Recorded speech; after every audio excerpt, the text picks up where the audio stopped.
allez voir, donc dans tout ce que vous allez voir là, c'est vraiment du bricolage, faire des films d'action. C'est pas, il n'y a pas quelque chose de, on a une scène qui est écrite, qui souvent est assez abstraite, et on doit en faire quelque chose de nouveau, d'attrayant, de dynamique, et tout ça fait qu'effectivement, il n'y a pas de règles. On a déjà fait ça, on a copié. Ça ne se passe jamais comme ça. Donc vous allez voir que c'est vraiment un peu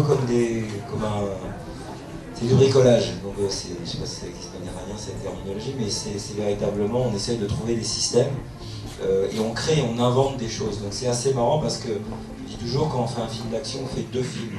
Il y a un premier film qui est très sérieux. Voilà, c'est une illusion de s'imaginer qu'on travaille la main dans la main avec un producteur. On peut s'entendre bien, mais on n'a pas les mêmes. Pendant le film, le producteur il a peur que le film coûte trop cher, ce qui arrive souvent.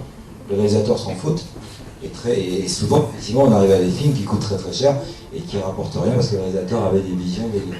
C'est pour ça qu'il faut effectivement, on est des humains et on est coincé dans ces problématiques qui sont que des problématiques humaines.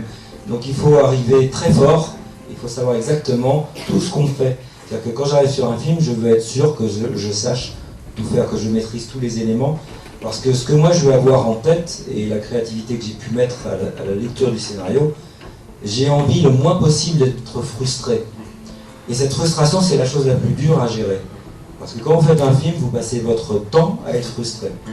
Je pense que la première partie, le premier tiers pendant la préparation est la partie la plus dure, parce que vous avez vu des décors sublimes, vous avez imaginé des acteurs géniaux avec qui vous avez envie de travailler, puis en fait, petit à petit, les décors, c'est pas ça, mais c'est ça.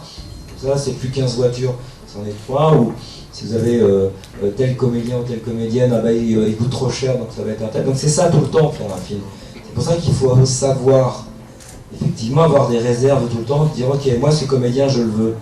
Il coûte tant de plus, ok, je te donne ça, tel endroit, je vais faire d'une autre façon, et on a ce comédien, par exemple. Donc il faut savoir déplacer ses forces, comme dans la stratégie, c'est vraiment le Game of Thrones. Ce qui est bien dans un film, enfin, on bosse tous normalement dans l'intérêt du film. Quand on fait ce genre de film, les problèmes d'ego disparaissent assez rapidement.